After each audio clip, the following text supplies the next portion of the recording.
అనకాపల్లి జిల్లా అచ్యుతాపురం ఫార్మా కంపెనీలో జరిగిన ప్రమాదంలో మరణించిన బాధితుల కుటుంబాలకు కేంద్ర రాష్ట్ర ప్రభుత్వాలు అండగా నిలుస్తాయని బీజేపీ రాష్ట్ర అధ్యక్షురాలు దగ్గుపాటి పురంధేశ్వరి హామీ ఇచ్చారు. అనకాపల్లి జిల్లా అచ్యుతాపురం ఫార్మా కంపెనీలో జరిగిన ప్రమాదంలో మరణించిన చల్లపల్లి హారిక కుటుంబ సభ్యులను రాష్ట్ర బీజేపీ అధ్యక్షురాలు దగ్గుపాటి పురంధేశ్వరి కాకినాడ రూరల్ వలసపాకలలో ఉన్నవారి స్వగృహంలోకి వెళ్లి పరామర్శించారు.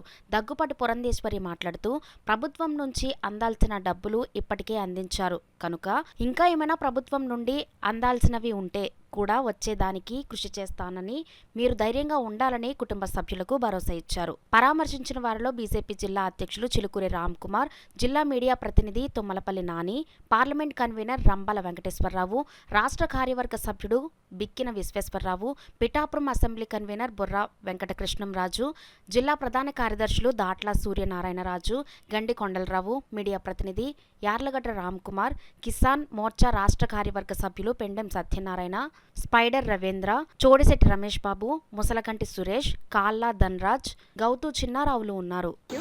హారిక అనేటువంటి అమ్మాయి 22 సంవత్సరాలు కెమికల్ ఇంజనీరింగ్ చేసి బ్రహ్మాండంగా చదివినటువంటి అమ్మాయి, మెరిట్లో ఉత్తీర్ణత సాధించినటువంటి బిడ్డ.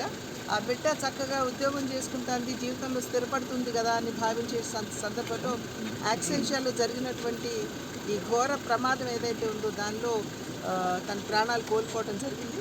ఇవాళ ప్రభుత్వానికి నేను ధన్యవాదాలు తెలియజేస్తున్నాను. కుటుంబానికి అండగా నిలబడుతూ ₹1 పరిహారం కూడా చెల్లించారు. అయినా కూడా ఏ పరిహారం కూడా నిజంగా బిడ్డను తీసుకురాలేదు. ఆ తల్లి యొక్క కడుపు కోత ఏదైతే ఉందో అది చూస్తుంటే వర్ణనాతీతంగా ఉంది. ఒక మగబిడ్డ ఉన్నప్పటికీ కూడా ఒక 5-6 సంవత్సరాల క్రితం ఆ బిడ్డను కూడా ఎవరో ఎత్తుకెళ్ళిపోయారంట. ఈ పాపనేమో ఇలా కోల్పోయి ఒంటరిగా ఆ తల్లి నిలబడటం అనేది ఇది చాలా బాధాకరమైనటువంటి విషయం.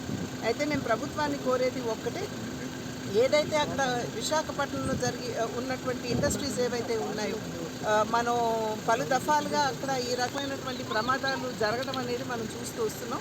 కనుక ప్రభుత్వానికి నేను చేసేటువంటి అభ్యర్థన, ప్రతి ఇండస్ట్రీలో విశాఖపట్నం మాత్రమే కాదు యావత్ ఆంధ్ర రాష్ట్రంలో ఉన్నటువంటి ఇండస్ట్రీలో సేఫ్టీ ఆడిట్ అనేది ఖచ్చితంగా జరగాలి అనేది నేను నా తరఫున, అదేవిధంగా మా పార్టీ తరఫున కూడా ప్రభుత్వానికి చేస్తున్నటువంటి